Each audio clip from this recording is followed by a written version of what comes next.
Hey guys, welcome back to Seller Sessions versus Auctioneers.com with Steve in the chair here, my co-host for the day. And today I'll be interviewing here. We're going to do a 10-step process to branding, take it from inception to exit. Steve's got a lot of experiences. I don't know how many trillions and billions and God knows the amount of money that you've generated over the years in terms across all your business, but I know you know how to execute. So today's going to be a bit of a special show where we're going to go through these steps. But before that, do you want to just quickly give everyone a little bit of intro and a background on yourself, and then we'll get started? Yeah. Hey, everybody. Steve Simonson here, and I'm thrilled to have the Awesomers podcast joining Seller Sessions here yet again. By the way, this will be episode number 184. And so awesomers.com/184 will be where you get the show notes. Now, Danny, as far as I can tell, you've done 184 episodes in the last 3 days. Your pace. Well, we're on 38. I think it's day 38 in a row of lockdown. So we've got there so far. But I've done a lot of recording. We've got a launch on Monday for something. But by the end of this week, we'd have done 7 lives and 36 recordings for something else that are going to be announcing on Monday. So it's been a crazy week. We've got a load of post-production to do over the weekend. But like you've got to a stage where you were doing a huge amount of recording, right? I've lost count the amount of episodes now. I don't know. You're very good at numbering your episodes. I think we've smashed past the 400 ceiling. I've stopped counting now and just got on with it. Do you know what I mean? But I totally do. Yeah. My laziness is I number them just so I can have a website address, right? Otherwise I have no rationale to the naming. But, I want to just share with everybody that, both Danny and I have a lot of experience kind of building products and brands and concepts, not just in sales on Amazon, by the way. And, if you're measuring in Zimbabwe dollars, I've done a lot of volume. But the reality is what it takes to make a brand, what a brand vision is sometimes misconstrued. We hear things or we watch the YouTubes and people start talking about brands and they come from the Procter & Gamble and they come from these multi-billion-dollar, global conglomerate perspective. But I don't have the luxury to come from that. We have an idea and it often doesn't start at the brand level. It might start at the product level. And now we have to build and rationalize why that is something special, differentiated, and then ultimately, why would people buy it? And then, meaning the product or the brand concept. And then ultimately, does that create wealth and equity? Can we sell that company at some point? And that's the journey I want to talk through today. Yeah. So should we kick things off with the ideation process? Yeah. I mean, there's sometimes they can start in different places, but where does it normally start for you generally? You've done multiple builds of brands, right? So you must have maybe more of a system now where it was a bit looser back in the day. Yeah. Totally right. And I would say it's not necessarily sequential, as you just said. Although we may start from the concept of, we want a brand and a brand name and the brand values defined. It may start from here's a problem and it needs to be solved, right? Yeah. For whatever your target customer. So that's most often where I find myself. And by the way, we're in the process, some partnerships and we are developing new brands and we've defined a problem and then we've prescribed our own kind of unique and differentiated solution. And then we kind of have to work both ends against from the middle to up towards the brand vision and then down towards the brand exit. And so my suggestion is that most Amazon sellers, as a practical example, are starting with a product idea. And that product idea is to solve a problem. Yep. Exactly.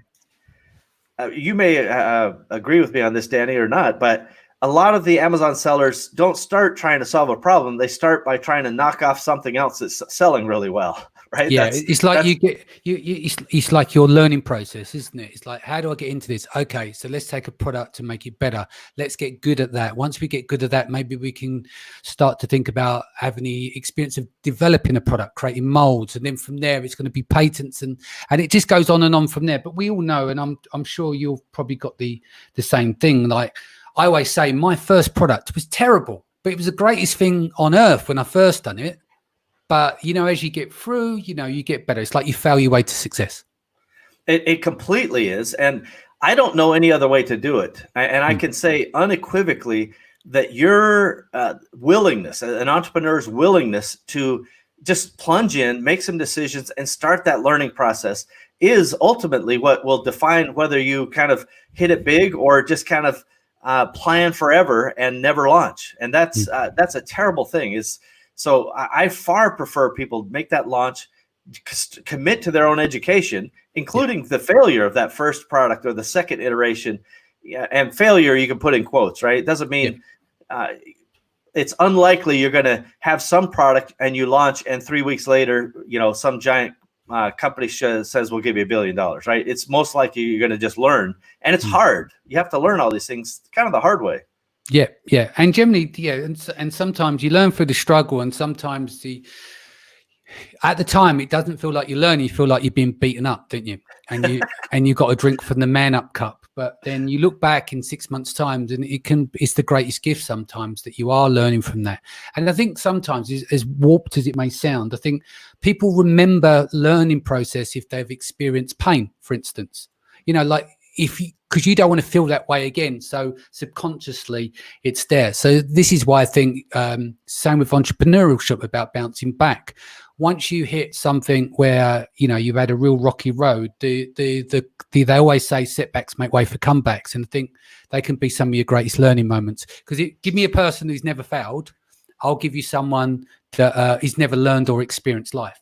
I'd rather hear from someone who's had a load of bounce backs, so that they've been through the grind, that they understand it, and I think they're more set up for the future. It's like COVID-19. Me and you are well prepared for this now because we've been to war, we've done battles, we've had all those things. Whereas if you're a first-time entrepreneur, quite young, it's not your fault you haven't experienced the level of failure or something, but you might struggle in these times compared to someone else who's had to add their, everyone has a story, don't they? So that's quite right. And your analogy of it's almost like the kid who touches the stove until you know the consequences. You don't know what to avoid, right? But you get really smart really fast in the face of obstacles and pain. So if you start in the middle and say, I'm going to find a product, and ultimately that product should solve a problem for somebody, then you can work your way up towards the brand vision and really try to understand why we're doing that. And so I'm going to jump up there here in a minute. And once you kind of understand the top part of that, then you move to the bottom, which is positioning, scaling, and then selling that brand. So, starting wherever you want in the process, but typically you got to have value in the world. And that means solving somebody's problems and doing it in a way that ultimately, not the first launch, maybe not even the second or third or fifth launch, but you're on a path to differentiation. You're on a path to something that makes you special, because just another avocado slicer is not going to change the world, honestly. But maybe the avocado slicer that's got, all these fancy gizmos and, some sort of automation, you can, get rid of the pits on 1 million avocados an hour, whatever it is, you can find a way to differentiate in your product. I'm just saying, don't expect to hit it big on the first go. Yeah. So that's a nice segue to brand vision and the mission itself. Do you want to talk about that a little bit? Yeah. So once we've identified why we're doing this, right? And it's not just the concept of I'm doing this because I need to make money and, put food on the table and petrol in the car. We have to then say that, this serves my life. This brand is here to add value to my life, both intellectually and economically and so forth. But I really encourage people to define also what they want out of this as they get going. You may not know your first day, but as early as is feasible, think of your exit. If I could sell this for $100,000 in 2 years, I would be happy. Or if I could sell this for $1 million in 5 years, I would be happy. Just set some reasonable number. It doesn't even matter what the number is, so that you can then measure your progress. And so you understand that you're doing this for your own personal why. A company, a brand is a tool to serve your economic and life goals, not the other way around. There's too many of us have enslaved ourselves to a business thinking that we serve the business, but no, the business serves us. No, great. So that's kind of, once you have that ideation and rationalization, then you kind of have to move into your vision and your core values, what really makes your company tick. Can I make just an insert here? Is that what sometimes Do you also believe as well, some things can't be forced, right? So you can't sit down and go, right, we're going to have a go on the mission of here, because inspiration don't always hit. You know, it's like timing. You get into things, it becomes the right time, you get the right vibe. In business, you take your chances. Like they say about being an entrepreneur, you only need to get it right once. Yeah. And then we'll have a lot of misfires. But sometimes some people don't always have the purpose and the meaning that comes to them. Like I can't wake up tomorrow and go, I'm going to do this off the top of my head and it's going to give me meaning and purpose. I think meaning and purpose comes alongside with the timing, and then you can put it together. So sometimes some of these things, you can't force them along. They'll come along on their own timeline. That's quite right. And I've faced that challenge more than one time where somebody's like, hey, you've got to figure out what the vision, mission, values are. And I'm like, I'm trying to sell stuff. I need to survive. You know, it's very common for entrepreneurs not to want to get burdened with these things that appear to be administrative. Yeah. But once you start knowing that you're on the lookout for these types of things, and I'll tell you, it actually becomes much more beneficial to you once you establish, for example, core values. Like I don't believe in those stupid mission statements you see written on these big multinational companies. You know, we intend to do our best customer service and in a long term, blah, blah, blah. It's all platitudes. It's meaningless and it's absolute crap. Nobody in the company knows it. They certainly don't live by it, right? It's a so-called mission, but they don't live by it. So Roy Williams, the brilliant brander who's responsible for many, many advertising and branding campaigns over time, multi-billions of dollars. He talks about the idea of forget about writing a stupid, innocuous mission statement. Write down what you believe, right? And I'll tell you, when you start saying, well, I believe this, or we believe this as a company, it really starts to differentiate you as a company. And people buy from people they like, and they buy from humans that they have common values with. And if you like, I've got some we believes that from one of the companies. Yeah, do you want to put them up on the screen? Or you can share. Yeah, or you can put them on the screen. Let me find the. While you're finding that, there was something I wanted to say. I've never really worked in corporate life, but I think like what you said there, like the mission statement stuff, to me is a bit of nonsense. I think when you work in these big companies, there are people out there on 100, 200 grand a year, but they couldn't run a bath, let alone a business. And I don't mean that in a disrespectful way, but they're good at corporate espionage and they're good at like working the system and going to meetings and stuff like that, but they're not necessarily good at creating things and getting done. So you can have like a real good corporate hawk that works there and embellish and embody all this stuff. But for me, a lot of that stuff, like you said, is meaningless unless you've got the end product and have a feeling for it. Let me get your slides up for you here. Here we go. I'll put you in there as well. Hold on. There we go. Yeah. So first of all, I want to just heartily agree with you that when you hear me talk about vision, mission, values, don't think that I'm talking about the same corporate doublespeak that those political hacks in these companies. And really, I do kind of mean disrespect. I don't understand it. I can't do it. They're carrying on with their lives, right? They're running these giant companies like Unilever and Procter & Gamble, and they're fine. Nobody at Coca-Cola's branding department who, they will spend $50 million writing a new, tagline or making a new logo. Yeah. But like, who am I to judge? They're very successful. They have their own thing. All I say is from an entrepreneurial perspective, what do I believe, right? And this is one of our companies. I say, we believe in fun, right? We believe in winning. We believe in the golden rule, right? Do unto others as you would have them do unto you. We believe life is a team sport. We believe in long-term relationships, right? And the more that people kind of run through these things, they start to go, well, I kind of believe that too. And they start to identify with you on a human level, on a brand level. And pretty soon they realize, gosh, if you believe that entrepreneurs are making the world a better place, then maybe that's a fit for me, right? And if you believe that, entrepreneurs add to the world, not subtract from it by being successful and creating wealth, this is something that we share. And those shared values, that's the true vision and mission. That's how you articulate these things. Core values actually mean a lot to your customers, but they mean even more to your team. When you hire people and you put these sorts of things in front of them, that is a key litmus test. If they don't believe in fun, right? I've had experiences with people and they're just too straight buttoned down for me. We like to make jokes. We like to have fun. And in the face of adversity, a little bit of humor goes a long way, right? Yeah. It really does. No, so I recommend people forget the platitudes and the nonsense mission statements you see on the wall that get dusty and that nobody cares about and that nobody lives by, and start to double down on what you believe and share that with the world. Yeah, makes sense. I'm going to say some hellos to everyone in the feed, if that's okay. So Elchin says, hi, gents. Cyb says, good afternoon, peeps. Donkey years in the game and still learning by my mistakes every freaking day.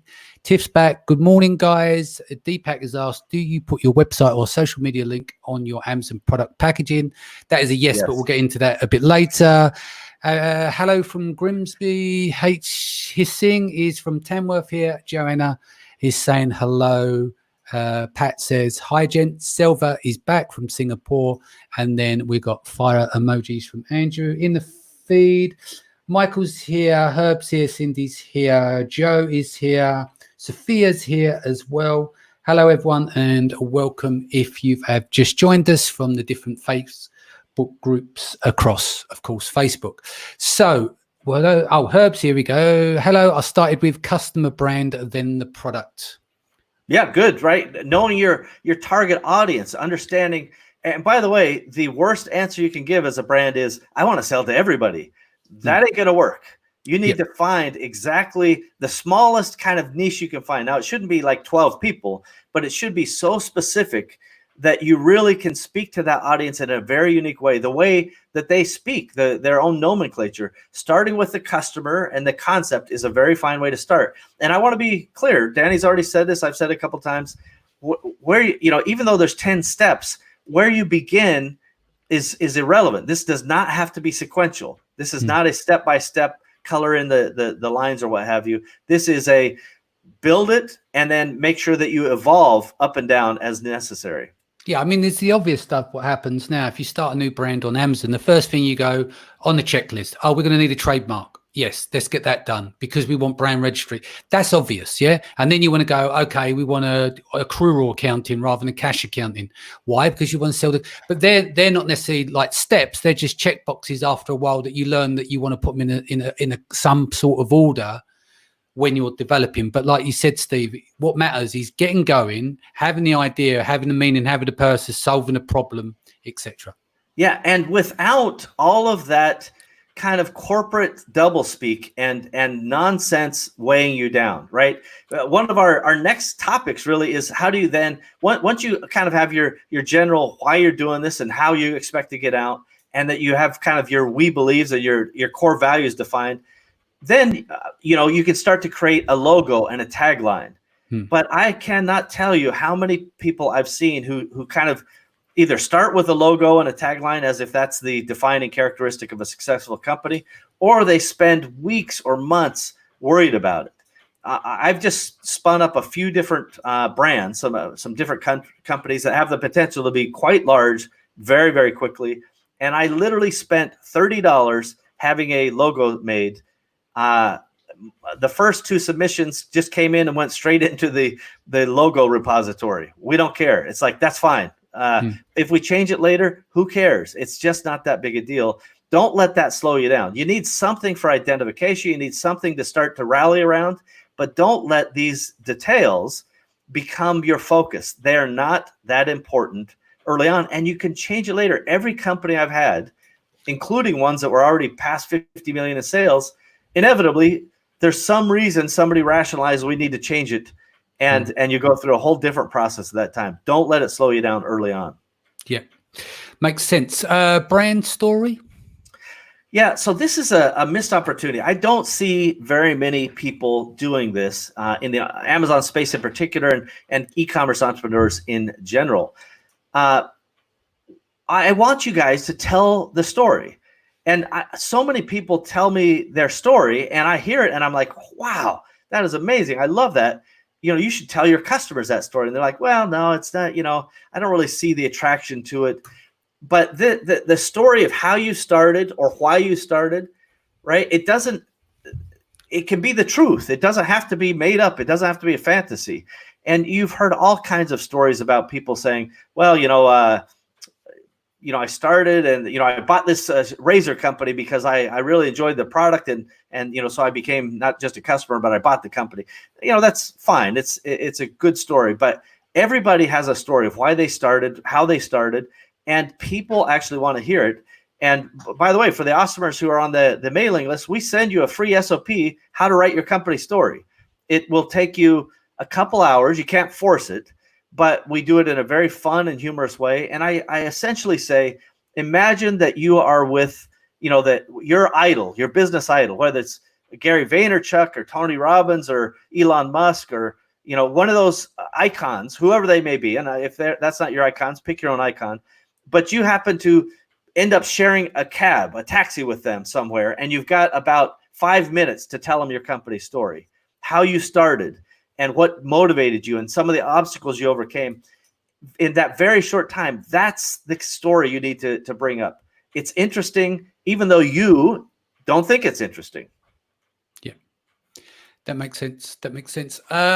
So going more into brand story, do you think there confusion starts to take place where some people kind of try and develop something that's not there to make it interesting? How would you approach authenticity of a brand story? Because some people are like, oh, okay, I've got my, if we take it into an Amazon side of things, let's just say they sell screws, not very sexy, functional, replenishable product. People need them, but how do you build a story out of that that's magnificent? And are people going to be interested in that? So I think the question I'm asking you is that you can still build something that's functional and people will need, but you can't always force the brand story because you lose authenticity. Well, I agree with that entirely. And let me just take it further to say the story is not the screws. The story is you and why you started the company, right? Yeah. So I'll just take a real life case of that, and I'm going to apply it to your screw example. Yeah. I know somebody, they said, hey, I want to put my kid in private school. My kid's struggling with these various reasons in the public school. I need to put them in private school. I need $1,000 a month to put them in private school. How can I get the $1,000 a month? I'm working a full-time job. We're struggling, but we're middle class, but it ain't easy, and we're struggling. But I got to find a way to make $1,000 a month. So I said, how can I make $1,000 a month? And I came into this Amazon world, and I said, maybe this just might have possibility. And I picked a product that I thought I could understand, I thought I could execute on, and then that it's got a little momentum and a little bit more and a little bit more. And now we have a company that we've built and we're in this business and we love this business, and here's why. And our story is that I was solving my child's education, and it birthed this company, this concept. And now the concept is taking a life of its own. That's a company story. And by the way, that's a true story. Yeah. Yeah. So that's what I mean, but that's not been forced. That's true. Like that's authentic. It has to be authentic. Yeah. So what I'm saying is that some people go, well, we've got to come up with something because we've got all of these blocks to fill on our enhanced brand content. Don't fake it. Yeah, exactly. And by the way, there's also a lot of people think their story is not interesting, or maybe they're even embarrassed a little bit, right? Maybe that story is like, well, I don't want to admit I don't have $1,000 to spend on my kid, but it's that vulnerability. It's that willingness to be open that is what actually makes the connection with people. Because other people, your customers, will go, you know what? I have problems like that. I identify with this story. That's the connection you're trying to make. Not that you have the coolest features on your screws or the benefits of screwing with your screws are so awesome. They want to make a human to human connection. And the story does that in the most compelling, unique way, as long, as Danny pointed out, it's truly authentic. What is your take on poking fun at yourself? Let's just say people you want people your customer to take you seriously as a business, but sometimes business can be too serious. What effects can you see on storytelling by being a bit deadpan and basically taking the mickey out yourself? Have you seen that really work well? Yeah, so I think this comes back to this same concept of brand essence or brand identity. Right. I prefer brand essence. Right. Yeah. And so some people are more serious people. Right. And if that's who your brand is, then you're probably trying to attract other serious people. So don't try to force humor. Don't force yourself out of your own authentic person. On the other hand, I am an absolute chucklehead. I love to be sarcastic. I love to make jokes. I love to have fun. And if anybody wants to do business with me and they don't like it when I crack jokes or when I see things that are funny or I make fun of myself or anyone else, right, in a non-hurtful way, then I shouldn't do business with them. I am not their kind of guy. And that's my companies, every single one are a reflection of me as an individual. And so we're always going to be humorous. We're never take ourselves seriously. I have no problem, with, taking a beat down. Often we create funny little rivalries inside the company where the finance department is beating on the marketing department for doing things. They're giving away prices that are too low, right? And then the marketing guys, we're going to get those finance guys, here's a buy one, get one free offer, right? And those internal silly rivalries, in some ways they are, that is manufactured on a certain level, right? Finance and marketing aren't actually at odds with each other, but I guarantee you the accountants are like, hey, marketing, stop giving away the stuff at a low price. And marketing's like, hey, screw you guys. We need to put points on the board. So there's truth to it as well, if that makes sense. Makes sense. So what about product solutions that deliver on, say, brand promise? Right. So as wherever you've started in this story, it's important that your product actually does solve the problem, right? Your brand stands for something. It says, I'm going to help you solve this problem. If it screws, I need to fasten this board to another board, or I need to fix these items together. That's the business we're in. We're screwing you.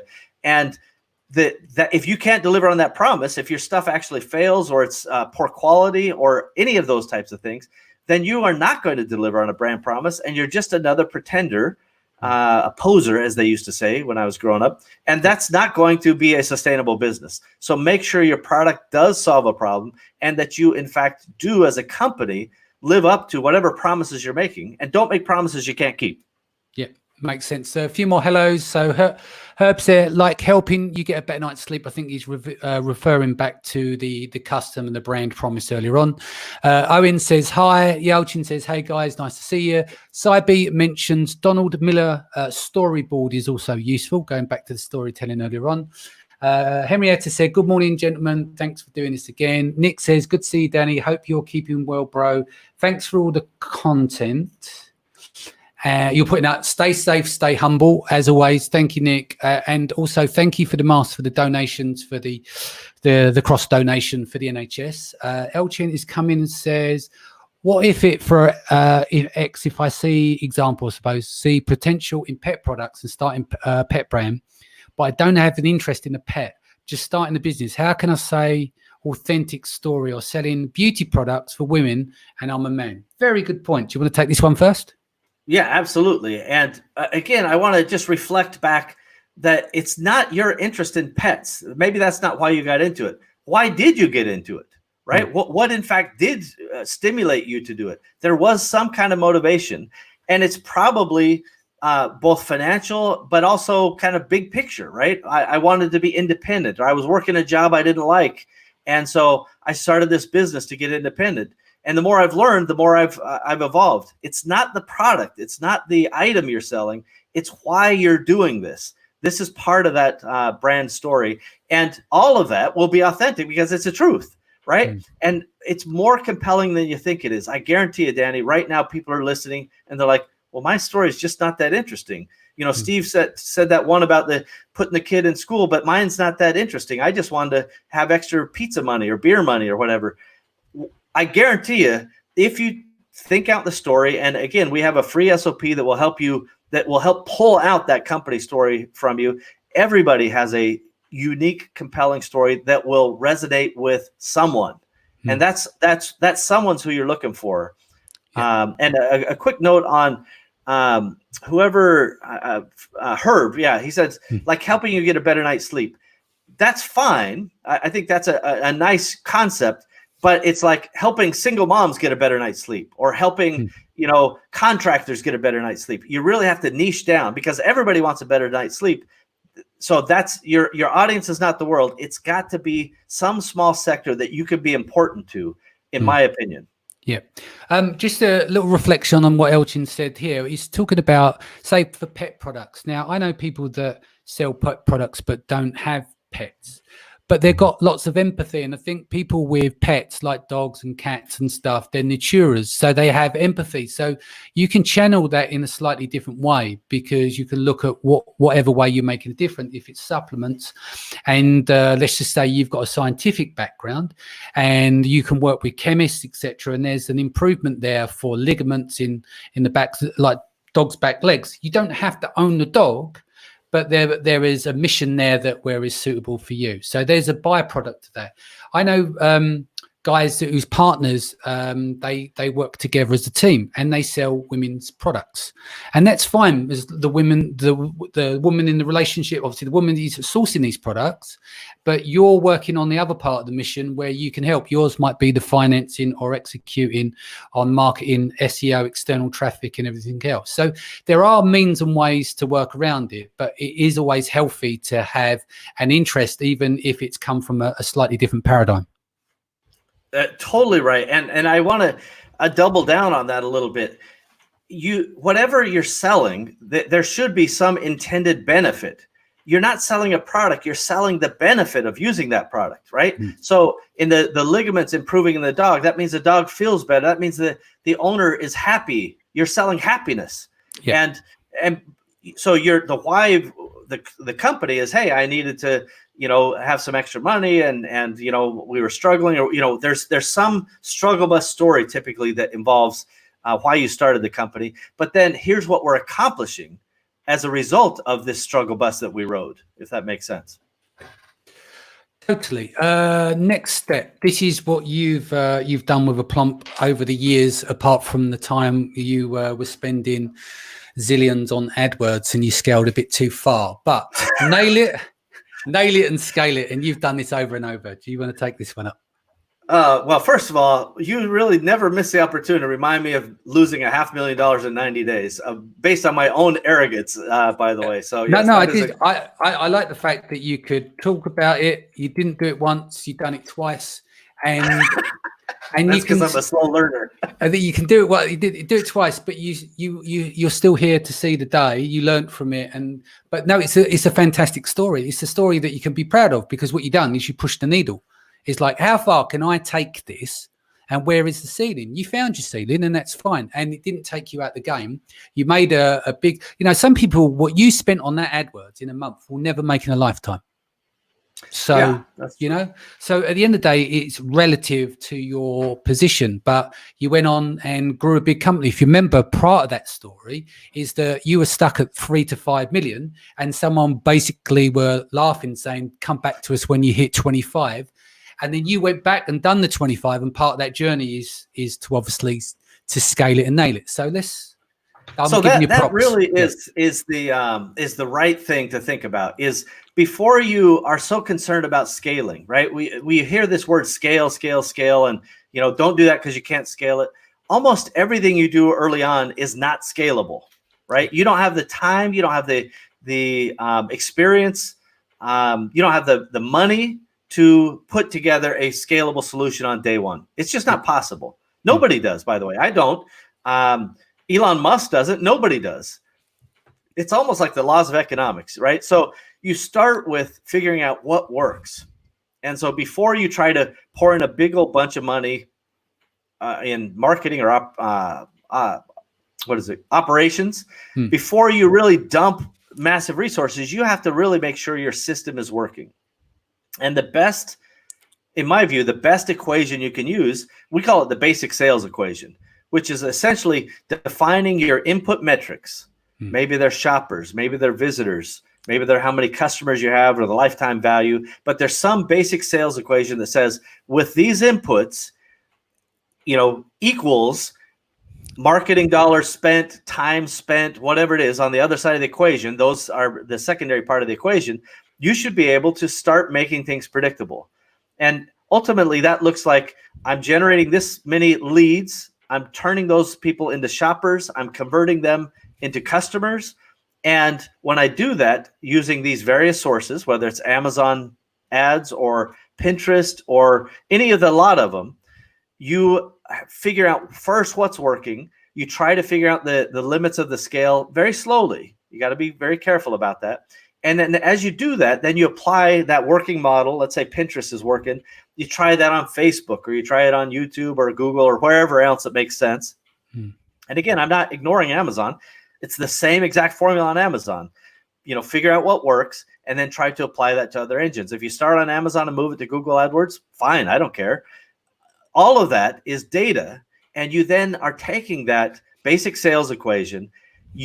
Once you nail it, then you figure out, all right, now how do we really go from there? Don't try to scale it first and then nail it. That is the wrong answer. Well, people do that, don't they? This is common in startups where they're very well capitalized. So they'll go and scale, trim the fat, but then you get churn, don't you?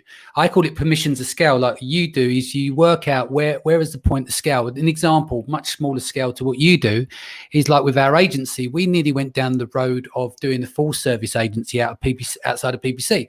When I've done the numbers on it and the human capital and compared it, it's nuts. It's absolutely nuts. And I had to pull back. And I realized what was happening is while Ellis was coding and we're getting ready, I had idle hands. So I was trying to fill a gap. And then I realized it's like, never do this. It's just not in the permissions of scale versus what we do as an agency, and the human overhead, and it's just not worth it. And I've seen it time and time again with startups, well capitalized, and then what they do is that when they don't hit their numbers, and then they trim the fat, they're trimming staff, they get churn rates, and so I agree with you. Spend a bit more time thinking about where is your permissions of scale, then nail it. Yeah, it's all of it has to do with numbers, right? You talked about it, you did the math. And too often entrepreneurs who have such amazing gut instincts, we're not doing enough math. We have ideas all day long, and 90% of those ideas should be put on the bookshelf and never touched again, particularly if we applied math to them, right? Because we're too lazy to do the math most of the time. But until you have the idea, until you can back it up with data, you really shouldn't lean too heavily into these sorts of things. Because ultimately, data is the only thing that is a good predictor of success, not just instinct. Although we can get us on the fast track with the instinct, we've got to match it up with data and true results. And all of that is mathematics. Simple math, by the way. A basic sales equation is 4 to 6 variables, and it's super easy to calculate on a daily basis. There's nothing to it. We're not talking about algebra here. We're just talking about this times that. And is the trend going the positive financial direction? That's it. It's super easy. Yeah. Time or money, but never both. I'm intrigued by this one. Yeah. So when you build a brand, people, they're impatient. Entrepreneurs are generally impatient.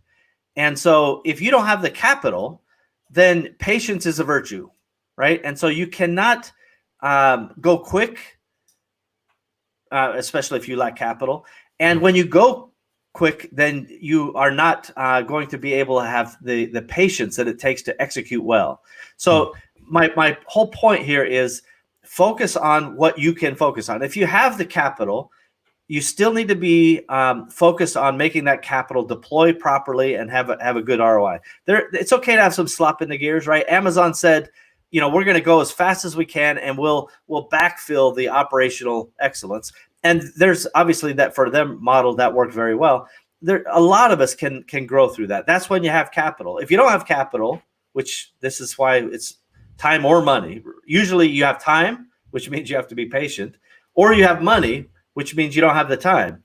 And so it's very rare to see those both weigh in together. And I really want people to think about what they have, and then just realize you can't control it all. Nobody can control it all. So either be patient because you don't have the money, or if you have the money, then you've got to be very careful about how you proceed, because people have the tendency to waste that money because they think that money is a shield against failure, and it is not.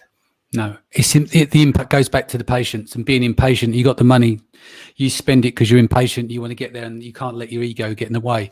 Which takes us to the next point: is measure and manage. What's the famous Peter Drucker quote? Something like "What gets measured gets managed," or That's what? it. Yeah, what gets measured gets managed. Yeah. And by the way, that is not just famous, but literally this morning I've already quoted that quote to one of my teammates. Because if we can't measure it, I don't want to have philosophical discussions. I don't want to have discussions that are subjective. I want to have true objective discussions that are like, here's the metric we all agreed on. We're not hitting it. By the way, not hitting it could mean we're exceeding it wildly and having great success, but we need to know why, right? If you're missing it in a negative way, you want to know why. If you're missing it in a positive way, you want to know why. And then you adjust, right? You've got all these controls, these dials on your business. And so it's really, really important to measure stuff. That means you got to have SOPs that help you deliver predictability. That means you need to have financial systems and reporting so that you can actually see the scorecard. And this is a giant mistake. I think a lot of people are looking at scorecards that they have, but they're not accurate. And so that's problem one. And problem two, they're incomplete. So looking at your sales on Amazon is, 20% of the picture.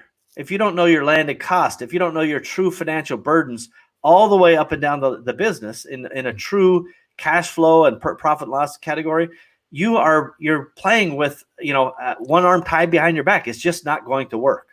So you got to get that.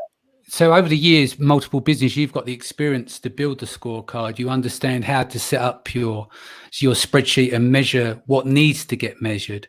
What happens when you've not kind of got that experience and you haven't got that to that stage where you can afford to bring in a CFO?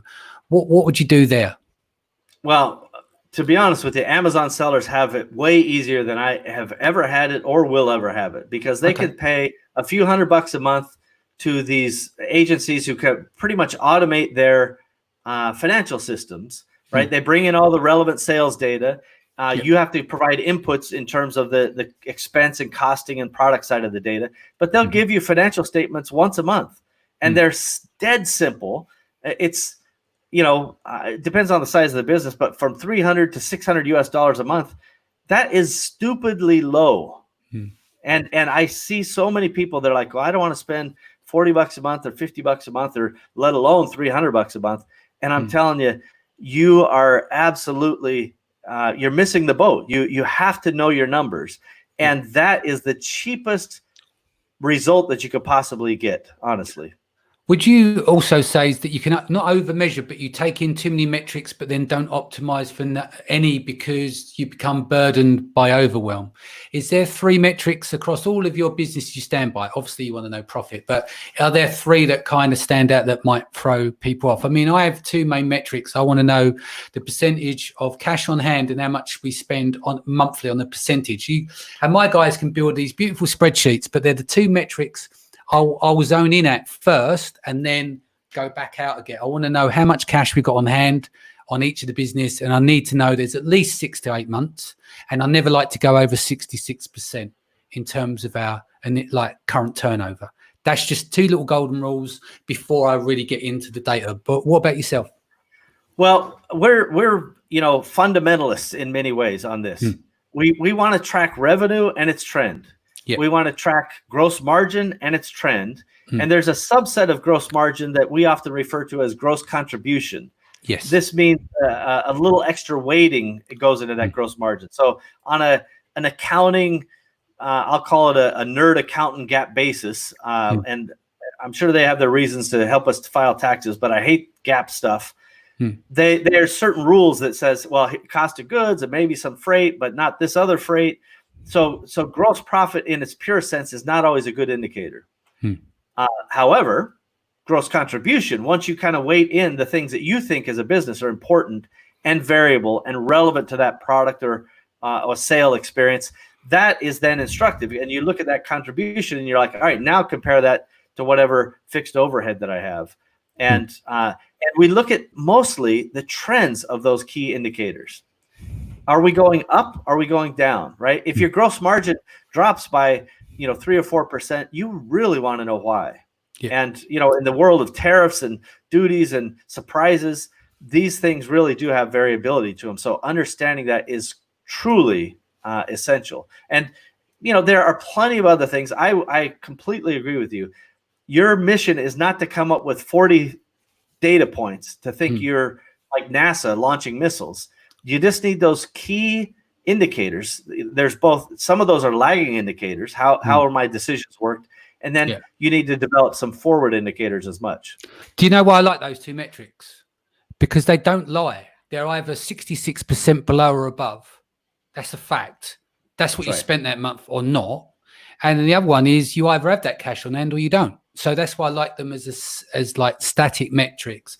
I go deeper into that, but like if I'm rushing around doing 101 things as a launch going on and I want to have a quick look, they're two metrics that I like to have a quick look at and go, all right, we're on course here. And then I can go back out and then I'll take a deeper look at stuff. But yeah. It's totally right. By the way, one of the best things you can do on a product basis, product by product, is something called a turn and earn ratio. And for different products, there are different turn and earn ratios that are satisfactory. But if you are below your milestone, what you've determined is acceptable for that product, and it happens on a trending basis, kill that product, because the other products that are at or above your milestone, if you put the money in inventory into those, so a turn and earn ratio, you guys can look that up. It's not hard to calculate. That is the most compelling way to manage your product assortment. You put money where it actually turns and earns for you. It's that simple. Yeah. Develop people. Now, this is, we're a couple of steps in from the end now, but that can go anywhere really, can't we? It's going back to, you can't force it. Generally, you develop people when you've got some money, because then you've got people around you. If you're a one-man band, you're just developing yourself, right? So talk to me about the development stage for you and what that means. Well, first of all, there's multi-layers to this, as you described. When you're first starting out, maybe you just need a graphics person that you can just have on an on-call gig basis. Yeah. Fine. But you can certainly develop that relationship, and you can continue to use them, and you give them prompts, and you'll start to develop your own language back and forth and go, hey, remember that thing we did with the, graphic or the logo or the whatever? I need that variation on this product. You'll develop your own language. My point is, instead of treating people like tissue paper that are commodities to be gone through, blow your nose and move on to the next one, think about how you can use this resource and develop this resource to go back again and again and again. They say your network is your net worth, and I cannot tell you how true that is. This past couple weeks, some of my partners that I've formed up deals with that I've known for 20 to 30 years, we're gonna make a company, and that company is gonna do $50 million in the next 9 to 12 months. Not because I have any particular skill, only because I have these relationships and I can put a puzzle together. And all of these relationships started with very much hands-off, not full-time employee kind of stuff. Just like, how can I help you? And if you take that approach early on, and then you evolve as the company evolves to, can I put this person on a career path? Maybe they start in this department and they want to grow, or they want to manage people. Can I get them to help me manage other people? All of those things. Human capital is, I think, most misunderstood and least valued by entrepreneurs. Yeah. I mean, it depends, because sometimes if an entrepreneur is like very egotistical, they think it's all them and they're doing a favor to their team, which is untrue. Paul, just before we move on to the last part, Paul says, what kind of delays are you seeing out of China? 90 days or 120 from door to door? I'm finding most factories are very slow to respond. Well, it's a fair question. So I can say on most products, we're not finding delays. So on most general consumer products, we are not finding that many delays at this stage. On PPE products or products that are in extraordinary demand, there are problems often with the factory, but rarely is the factory the biggest problem. Air freight is a giant cluster right now. It is completely broken. If you are trying to ship your stuff by air freight, prepare to pay more than you've ever paid, have it delivered slower than you've ever got it, and disappoint everyone up and down the supply chain, because air is completely busted right now. Yeah. And if we had a little bit of context there, is maybe the position you are in with your factories compared to Paul there. We don't know where he is in his business, right? Like, for instance, you don't put 30% down as deposit on your products. You're paying after you've shipped, right? Well, in full disclosure, that's true for our normal consumer products ongoing basis. Yeah. But for PPE is something that the world needs suddenly. and I won't bore you with the long story, but our company story is I needed masks. I found masks. I bought a dental supply company. Then other people said, I want masks. And I'm like, all right, well, let me see if I can find them. And pretty soon, so we have now a company completely dedicated and lots of people working on getting this PPE that is proper CE and FDA and all that, proper stuff. Yeah. Point to point. And the truth is I have to pay those people in advance just to get a production slot. Right. And that's just the nature of the beast. So I want to be clear. Yes, on regular consumer products, we get terms. Not only do we get terms, we've extended those terms and have leaned into the sharing the pain in the world right now. So I think most products are being produced in China on a reasonable basis. And if you're getting a lot of delays, you need to look for other options because somebody's got capacity right now. A lot of people have capacity. Yeah, it depends on what products you're looking for. Final step, exit strategy. Yeah, so because early on, if not in the beginning, you've decided that you want to exit this company. Now, you don't have, I'm not demanding you exit the company, but I want you to build it as if you were going to sell it. Because that is what creates a business built on systems. That's what creates a business with the best equity, right? And so my advice is that if you early on decided that you want to exit, you should have some sort of general timing, right? I want to sell it in 3 years or 5 years or 10 years, and I want to sell it for this much money. Now, if you are going to be shooting the moonshot and go, I want to sell this in a year for $1 billion, I'm not sure that that's helpful to you. I would say set a feasible, something that like if this happened, it would impact my life in a meaningful, positive way. But you're not done when you sell the thing, right? There's other things you can do. There's other things you'll want to do, I assure you, having been there. So once you kind of think about that exit, you start putting that strategy into place a year, maybe even 2 years before you actually want to exit the building. Because the consultants and brokers and bankers and so forth that are involved in that process, they're going to do some sanity checks and go, what about this? What about that? What about that? And you're going to find that you, as great as you think you are and as tight as you think you've done, and I followed all Steve's advice and I can't believe I'm doing anything that needs to be tightened up. Everybody's got to tighten up. I have to tighten up. We all have those little dials that have to get dialed in. And we have developed very significant relationships with people who help kind of coach you through the process and then put you on the market ultimately. And it's a stressful process. You will hate it. You will, during the process, even as you're close to a deal, you'll rue the day you ever thought about selling it. There's so many emotions you'll go through during the process. And even once it's sold, there's still, some kind of back end, worries that you have, but you have to make guarantees. Or if you're on an earn out and stuff like that, and you're a consultant still in the business and Even if you're not, the world is very litigious. So structuring it right, telling the truth, doing everything right from the beginning. One of the things that we say as part of our DNA is I put my name on it, right? Our company DNA is I put my name on it. And so should you if you're in marketing and you do a job. And by that, we basically say just do the right thing at all times and give us the worst news as fast as you can. And let's just be honest. Let's just tell the truth as often as we can. So when you do that and you put all those wheels in motion early on, then you're prepared to exit in a more orderly fashion. You will still hate it. You will still cuss yourself out, and probably me, hopefully more Danny than me, in the future when you're going through the process, even as you're on the cusp of a big payday. Yeah. It's painful. It's a nightmare, but it's life. That's what we do. Yeah, indeed. Some messages here. Paul did ask as well, Steve, how much will you lose in ad spend currently? I think he's referring to if you launch a product, how much were you willing to go into the red and eat it as a product cost at launch? So it varies by product, but for the first 2 to 4 weeks, we have no problem spending 100% of the revenue. So, but by 3 months in, we are not spending more than 20% typically, and we understand all the organic benefits, but we have a very broad-based, big picture. Like we are here to put money in the top and get profit out of the bottom. Yeah. And so, yes, there's some intangibles, and yes, there's lots of things, but we're very focused on direct ROI that is measurable and manageable. Yeah.